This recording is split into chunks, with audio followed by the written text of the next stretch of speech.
যাত্রী কখনো বা পরিবহন শ্রমিকদের হাতে নির্যাতিত হচ্ছে নারী যাত্রী।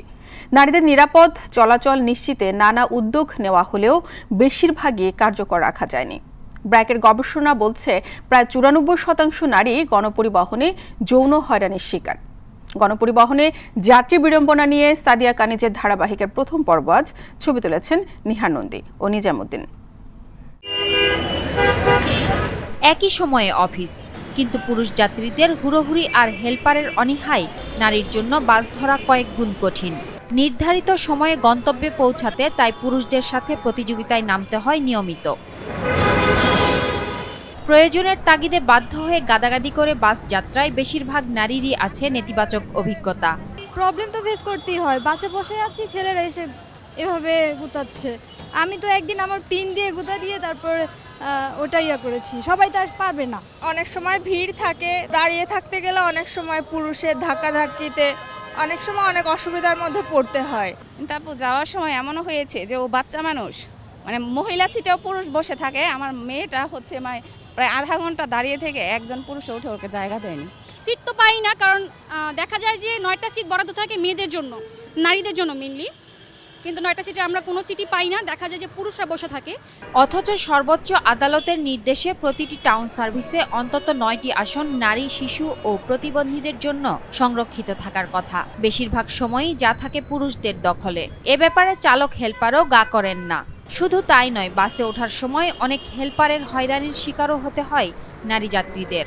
মহিলা সিট পুরুষে বসে থাকে, সময়তে আমাদের সাথে অনেক কথা বাড়াবাড়ি হয় হয়ে যায় না। মহিলারা উঠতে গেলে নামায় দেয়, যে নামে না, সিট খালি নাই। লোকজন একটু বেশি ওঠে, ঠেলাঠেলি একটু থাকে আর কি লোকজন। তারপর দেখা যায় যে এখানে 9টা সিট হচ্ছে মেয়েদের জন্য, কিন্তু পুরুষরা দেখা যায় যে প্রায়ই বসবে। আমার পরে সিট নাই, আমি নাইমা যেতেছিলাম, পরে বলতেছে এটা মহিলা সিট, আপনি হাজবেন্ড নিয়ে বসতে পারেন, কিন্তু এই ভাইয়া বলতেছে সে আগে আসছে, আমার হাজবেন্ড বসতে দিব না, তারপরে ভাইয়ের সাথে বসতে হইতেছে। ব্র্যাকের গবেষণা বলছে দেশের প্রায় 94% নারী গণপরিবহনে যৌন হয়রানির শিকার। চলতি বছরের মে মাসে আশুলিয়ায় এক পোশাক শ্রমিক নারীকে চলন্ত বাসে দল বেঁধে ধর্ষণ করা হয়। এর আগে 2017 সালে টাঙ্গাইলে চলন্ত বাসে এক নারীকে দলবদ্ধভাবে ধর্ষণের পর হত্যা করে ফেলে দেয়া হয়। চলন্ত বাসে এমন ঘটনা অহরহই ঘটে দেশের গণপরিবহনে। মানবাধিকার কর্মীরা বলছেন অবস্থার পরিবর্তনের জন্য পুরুষের মানসিকতার পরিবর্তন জরুরি। অনেক পুরুষরা মনে করে এটা তাদের প্রাপ্য, তারা পারে, যেটা একদম আমি মনে করি যে সে নিজেকে অপমান করছে, নারীকে তো অপমান করছে। পরিবহনের সংখ্যা যেরকম বাড়াতে হবে সেরকম কিন্তু মানসিকতা পরিবর্তন করতে হবে। ড্রাইভার, হেল্পার আর মালিক এদেরকে যদি তাদের বিরুদ্ধে ব্যবস্থা নেওয়া হয়, এটা কিন্তু একদম কমে যাবে। 2018 সালে নারীদের নিরাপদ চলাচলের জন্য রাজধানীতে দোলনচাপা বাস সার্ভিস চালু হয়। বর্তমানে সেই সার্ভিসে মোটে 1টি বাস টিকে আছে, আর বিআরটিসির 22টির মধ্যে বর্তমানে চলছে হাতে গোনা কয়েকটি। চাহিদার ভিত্তিতে আমি তো 2টা বাস দিয়ে দেবো আমরা আগামী সপ্তাহে। আরও যদি চাহিদা থাকে আমার বাস আমি অন্য রোডের থেকে এনে হলো বা অন্য কোথাও থেকে আসে, এটা সম্ভব। লাভ না হলেও আমরা কিন্তু সেবার জন্য কিন্তু আমরা কিন্তু চালাবো।